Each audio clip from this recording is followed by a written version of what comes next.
తెలంగాణ రాష్ట్రంలో 2 సార్లు మంత్రిగా పనిచేసిన జగదీష్ రెడ్డి ప్రజా సంపదని పందికొక్కులా దోచుకుని తిని వేల కోట్లకు ఎదిగారని తెలంగాణ రాష్ట్ర పర్యాటక అభివృద్ధి సంస్థ చైర్మన్ పటేల్ రమేష్ రెడ్డి అన్నారు. సోమవారం పట్టణంలోని 14వ వార్డులో కాంగ్రెస్ అభ్యర్థి పంతంగి దశరథ గౌడ్ తరపున ప్రచారం నిర్వహించి మాట్లాడారు.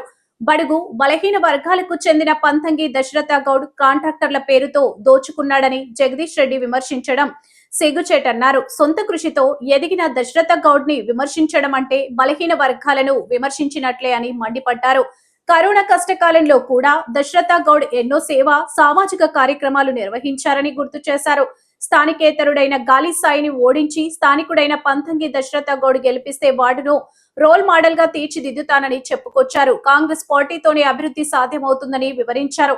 ఈ సందర్భంగా వార్డులో భారీ ర్యాలీ చేపట్టారు. ఈ కార్యక్రమంలో కాంగ్రెస్ రాష్ట్ర నాయకులు పోతు భాస్కర్, గోదాల రంగారెడ్డి, రిటైర్డ్ టీచర్స్ ఆత్మకూర్ కాంగ్రెస్ నాయకులు తదితరులు ఉన్నారు.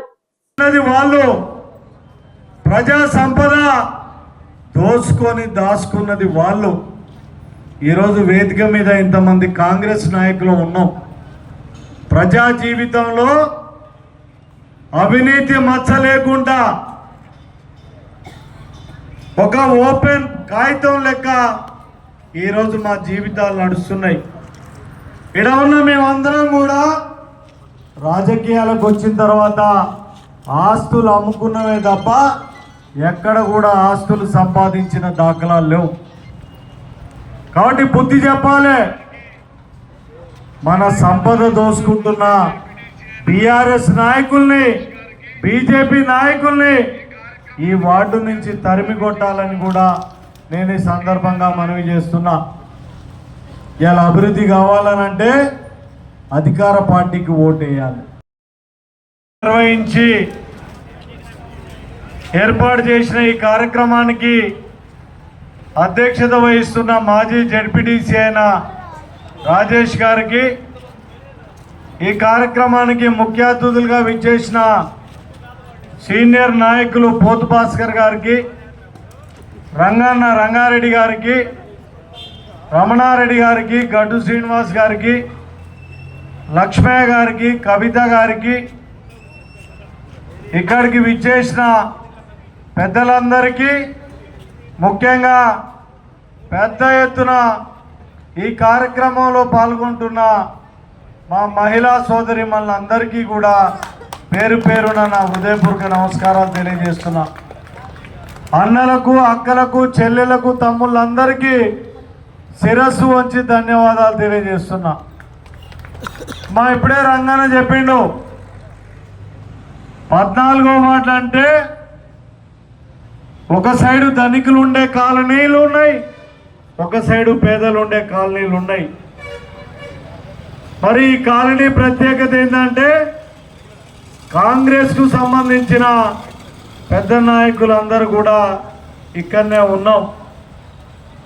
మీరందరూ కూడా రేపు అభివృద్ధి జరగాలనంటే ఇంత పెద్ద నాయకులున్న ఈ వార్డును కాంగ్రెస్ పార్టీ గెలిపించుకోవాల్సిన అవసరం ఉందని కూడా నేను ఈ సందర్భంగా మనవి చేస్తున్నా. గతంలో బీజేపీ కౌన్సిలర్ ఉన్నారు, బీఆర్ఎస్ ప్రభుత్వం ఉన్నది. ఈరోజు మేము అడుగుతున్నాం, 10 సంవత్సరాలుగా మంత్రిగా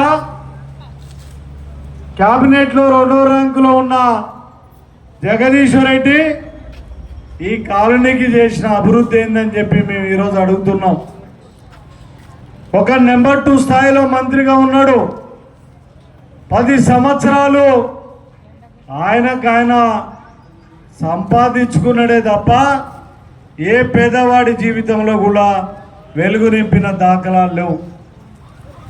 ఈరోజు సిగ్గు లేకుండా నిన్న వస్తే అడుగుతా అంటున్నాట, నా మాట ఎవరు వింటలేరని. అయ్యా, ఈరోజు మేము అడుగుతున్నాం, 10 సంవత్సరాలు మంత్రిగా ఉండి నువ్వు ఏం పీకినవు అని చెప్పి మేము ఈరోజు అడుగుతున్నాం. మరి ఎవరు నీ మాట వినప్పుడు నీ క్యాండిడేట్ కౌన్సిలర్గా గెలిపిస్తే ఎవరు మాట వింటారని చెప్పి కూడా మేము ఈరోజు అడుగుతున్నాం. ఈరోజు ప్రభుత్వం కాంగ్రెస్ ఉంది, రేపు మున్సిపాలిటీ కూడా కాంగ్రెస్ గెలవబోతుంది. దశరథను మనం గెలిపించుకుంటే అధికార పార్టీ కౌన్సిలర్గా ఈ ప్రాంతం అంతా కూడా అభివృద్ధి చెందే అవకాశం ఉంది. ఈరోజు ఒక నాయకుడు మాట్లాడుతుండు దశరథ అక్రమంగా సంపాదించిండని.